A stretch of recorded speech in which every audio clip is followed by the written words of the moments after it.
আসসালামু আলাইকুম এভরিওয়ান, আশা করি সবাই ভালো আছো। অনেকদিন পর একটা ক্যালিগ্রাফি পেইন্টিং ভিডিও শেয়ার করতে যাচ্ছি। এই কাজটা ইতিমধ্যে পোস্ট করা হয়ে গেছে। বরাবরের মতো আলহামদুলিল্লাহ তোমরা বেশ পছন্দ করেছো।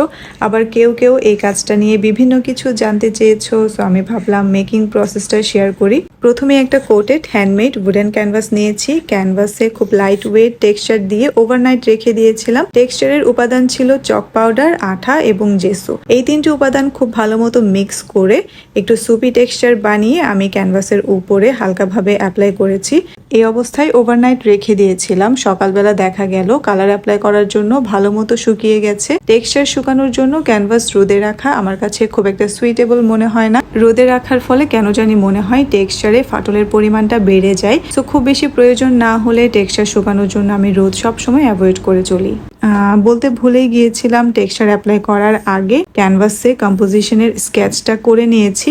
তারপর আশেপাশে জায়গাগুলো এবং কম্পোজিশনের মাঝখানে যে ফাঁকা জায়গাগুলো আছে সেখানে আমি টেক্সচার অ্যাপ্লাই করেছি। এরপর আউটলাইনগুলো আরো একটু বোল্ড করে নিয়েছি। তারপর আসে ব্যাকগ্রাউন্ড, যার জন্য খুব সহজ পদ্ধতি অবলম্বন করেছি।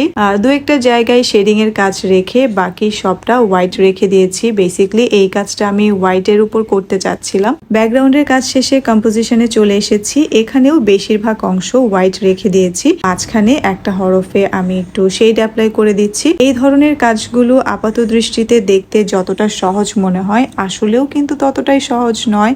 সবকিছু সাজিয়ে গুছিয়ে নিখুঁতভাবে ফুটিয়ে তোলা, ব্যাকগ্রাউন্ডের সাথে কম্পোজিশনের মাঝে একটা সামঞ্জস্য রেখে কাজটা শেষ করার আগে অনেক কিছু চিন্তা ভাবনা করতে হয়।